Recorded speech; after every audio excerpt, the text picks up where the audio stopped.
Dalam nama Bapa dan Putra dan Roh Kudus, amin. Bapak Ibu sekalian, jumpa lagi dalam Mutiara Sabda yang pada hari ini diambil dari surat Rasul Paulus kepada jemaat di Roma bab 8 ayat 26 sampai 30. Saudara-saudara, Roh membantu kita dalam kelemahan kita, sebab kita tidak tahu bagaimana sebenarnya kita harus berdoa. Tetapi Roh sendiri berdoa untuk kita kepada Allah dengan keluhan-keluhan yang tidak terucapkan.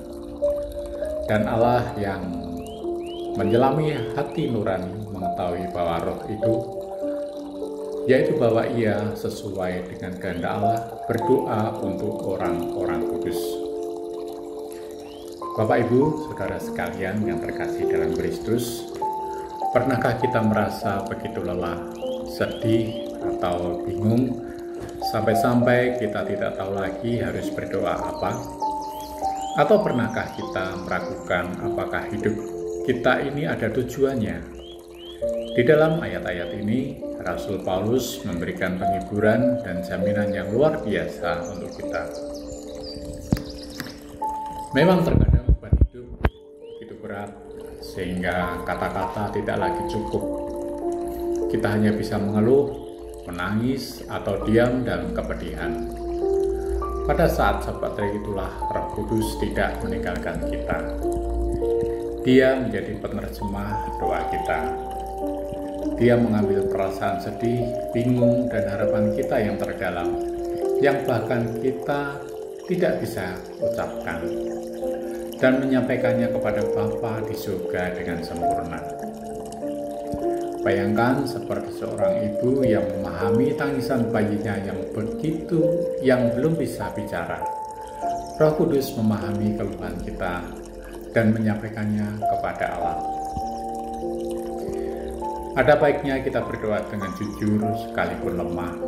Jangan takut datang kepada Allah saat kita tidak punya kata-kata.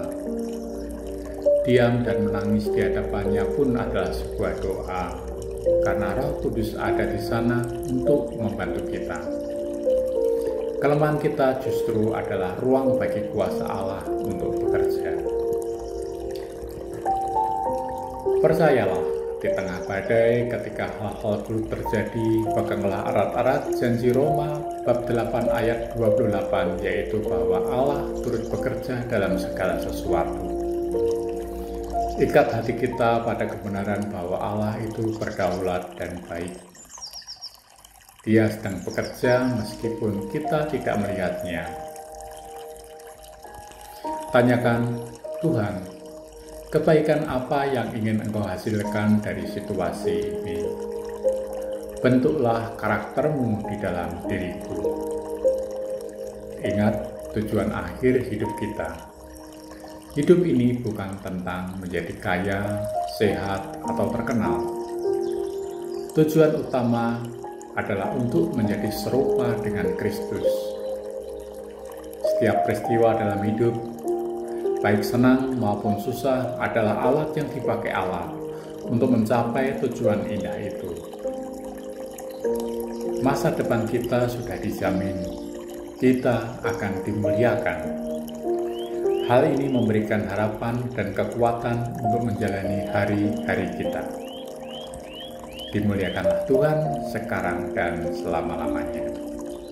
Amin. Dalam nama Bapa dan Putra dan Roh Kudus.